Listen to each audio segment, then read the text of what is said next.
Komisioni Qendror i Zgjedhjeve ka miratuar dizajnin dhe përmbajtjen e fletvotimit brenda vendit për zgjedhjet e parakohshme të 28 dhjetorit. Qeverisja kësaj radhe ka shigjetat në vend të numrave mbi listat e partive dhe të deputetëve. Në mbledhjen e mbajtur të hënën, antarja e KQZ-s Mufera Shinik, që përfaqëson Partinë Demokratike Turke të Kosovës, pati vrejtje lidhur me gjuhët e përdorura në fletvotim, që janë vetëm shqipja dhe serbishtja. Ajo tha se fletvotimet për komunën e Prizrenit dhe Mamushës duhet të përmbajnë edhe gjuhën turke, sepse në këto dy komuna edhe turqishtja është gjuhë zyrtare. Shinik për këtë paralajmëroi ankesën e PZAP.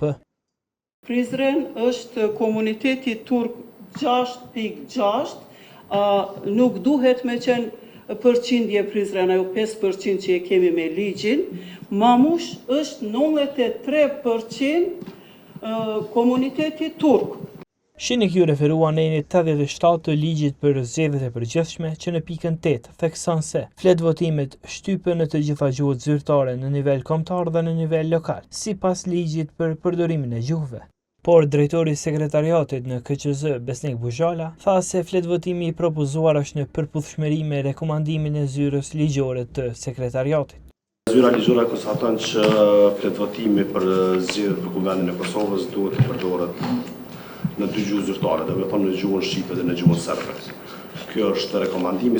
KQZ-ja po ashtu mori vendim për miratimin e formulës për përbërjen e këshillave të vendvotimeve të rregullta atyre me kusht dhe ekipeve të numërimit në qendrat komunale të numërimit. Në KQZ kanë bërë të ditur se janë miratuar 76.876 aplikime për votim nga jashtë dhe janë refuzuar 7.580 sosh.